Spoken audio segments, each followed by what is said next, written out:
Koalicioni i Vlen mbrëm në qendër të Tetovës festoi fitoren e kandidatëve për kryetar të komunave në Tetov, Bogovin, Dibër, Struk dhe Dollnen.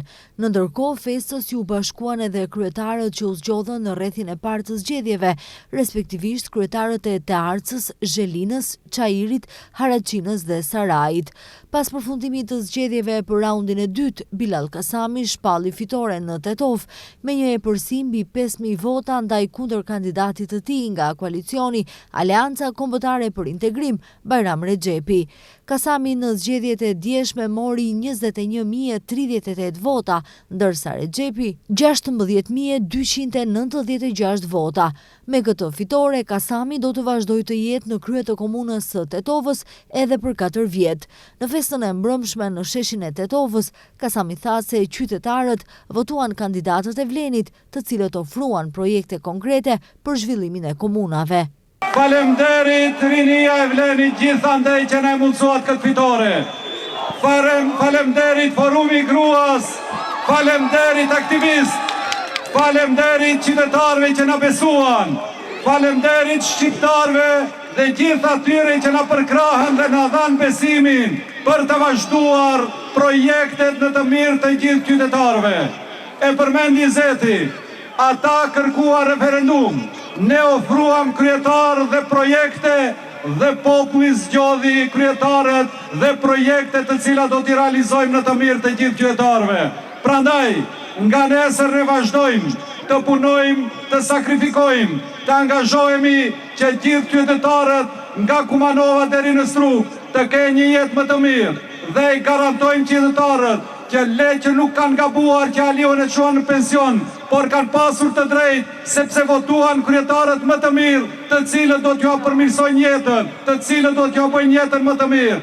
Faleminderit gjithëve, na prift e mbara dhe shihemi fitore të reja. Koalicioni i Vlen mbrëm konfirmoi fitoren edhe në komunën e Bogovinës. Kandidati i këtij koalicioni, Feti Abazi, do të jetë në krye të komunës së Bogovinës në 4 vjetët e ardhshme.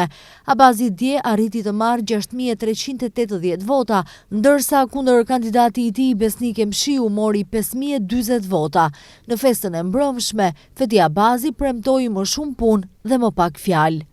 Edhe një herë, faleminderit secilit nga ju që keni mbështetur koalicioni Vlen dhe që u dhat mundësi kryetarit Bilali të vazhdoje edhe një mandat të ri. Ju uroj shëndet dhe mbarësi. Gjithashtu, i përshëndes të gjithë banorët dhe votuesit e komunës Bogovinës. Faleminderit që na mbështetët. Sipas Adnan Azizit, shefit të shtabit zgjedhor të koalicionit Vlen, ky koalicion është partia e dytë më e madhe në vend. Gjithmonë do ta keni mbështetjen tonë nëse punoni kështu si punoi këto 4 vite Bilali dhe Blerimi. Ju bëj pashtu ftesë se nga nesër fillon puna jonë në këto komuna. Dhe po valani amanet që të punoni dhe të ndiqni shembullin e Blerimit dhe Bilalit.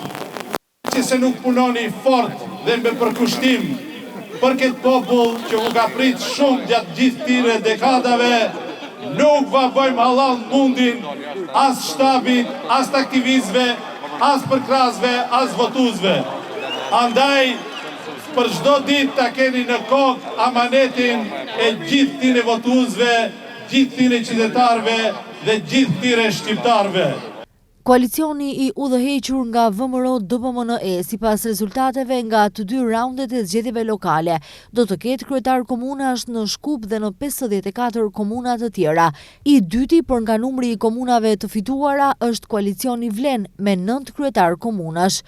Koalicioni i LSDM-s do të drejtojë 6 komuna, koalicioni AKI 4, ndërsa Lëvizja Znam dhe Unioni i Romëve do të kenë nga 1 kryetar komune secila. Një komunë do të udhëhiqet nga një kandidat i pavarur.